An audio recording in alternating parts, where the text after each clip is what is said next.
Η παραδοσιακή γραμμική οικονομία, που χαρακτηρίζεται από το μοντέλο «παίρνω, φτιάχνω, πετάω», έχει επιβαρύνει σημαντικά τους πόρους του πλανήτη μας.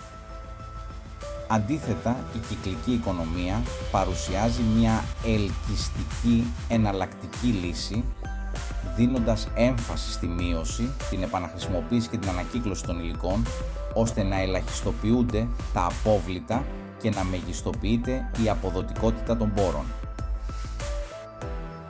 Αυτή η προσέγγιση προωθεί ένα κλειστό σύστημα, όπου τα προϊόντα και τα υλικά διατηρούνται σε κυκλοφορία για όσο το δυνατόν περισσότερο. Η κυκλική οικονομία δεν είναι απλώς μια περιβαλλοντική επιταγή, αλλά και μια οικονομική ευκαιρία.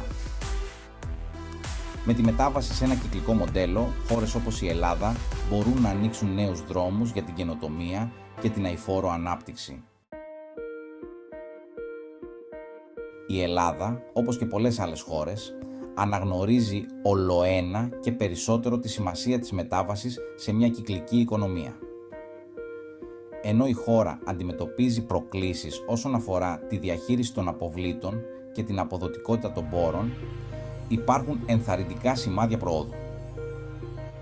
Βρίσκονται σε εξέλιξη αρκετές πρωτοβουλίες, τόσο δημόσιες όσο και ιδιωτικές, για την προώθηση της κυκλικότητας σε διάφορους τομείς.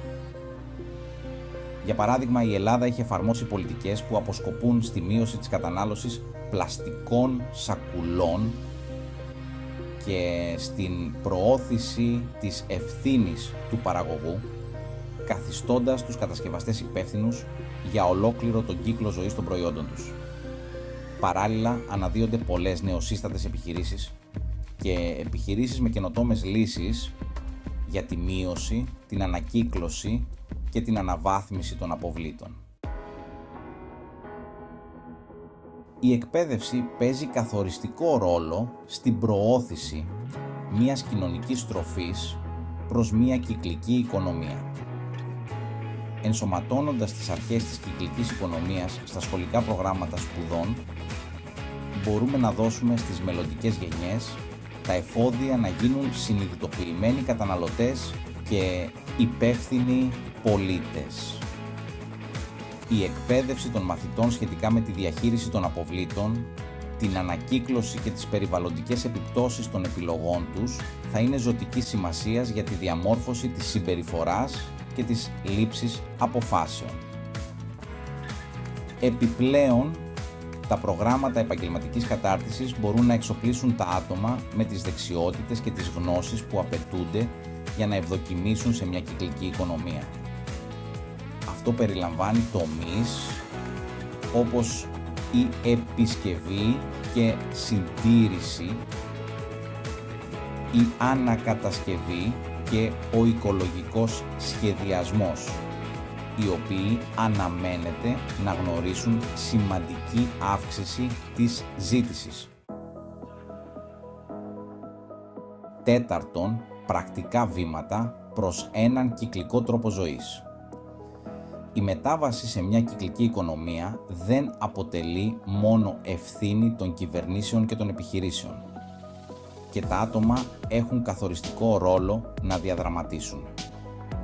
Κάνοντας συνειδητές επιλογές στην καθημερινότητά μας, μπορούμε να συμβάλλουμε σημαντικά σε ένα πιο βιώσιμο μέλλον. Ακολουθούν μερικά πρακτικά βήματα που μπορούμε να κάνουμε. Πρώτον, να μειώσουμε την κατανάλωσή μας. Πριν αγοράσουμε καινούργια πράγματα, ας σκεφτούμε αν πραγματικά τα χρειαζόμαστε. Επιλέγοντας ανθεκτικά προϊόντα που μπορούν να επισκευαστούν αντί για προϊόντα μίας χρήσης, μπορούμε να μειώσουμε σημαντικά τα απόβλητα. Στη συνέχεια, επαναχρησιμοποίηση και επισκευή. Αντί να πετάμε πράγματα, ας διερευνήσουμε ευκαιρίες για επισκευή ή επαναχρησιμοποίηση. Ας εξοικειωθούμε με τους τοπικούς κανονισμούς ανακύκλωσης και ας διασφαλίσουμε ότι κάνουμε σωστή διαλογή των απορριμμάτων μας. Υιοθετώντας αυτές τις πρακτικές, μπορούμε να μειώσουμε το περιβαλλοντικό μας αποτύπωμα και να συμβάλλουμε σε μια πιο κυκλική οικονομία. Πέμπτον, προκλήσεις και ευκαιρίες στον ορίζοντα. Ενώ η μετάβαση σε μια κυκλική οικονομία παρουσιάζει πολλά ωφέλη, δεν είναι χωρίς προκλήσεις. Η Ελλάδα ειδικότερα αντιμετωπίζει εμπόδια όπως ένα κατακαιρματισμένο σύστημα διαχείρισης αποβλήτων, περιορισμένη ευαισθητοποίηση και εμπλοκή των επιχειρήσεων και την ανάγκη για περαιτέρω επενδύσεις σε κυκλικές υποδομές. Ωστόσο, αυτές οι προκλήσεις αποτελούν και ευκαιρίες για ανάπτυξη και καινοτομία. Αντιμετωπίζοντας αυτά τα ζητήματα, η Ελλάδα μπορεί να αναδειχθεί σε πρωταγωνιστή στην κυκλική οικονομία, προσελκύοντας επενδύσεις και δημιουργώντας θέσεις εργασίας, οικοδομώντας ένα πιο βιώσιμο μέλλον. Έκτον συμπέρασμα, ένα βιώσιμο μέλλον για την Ελλάδα.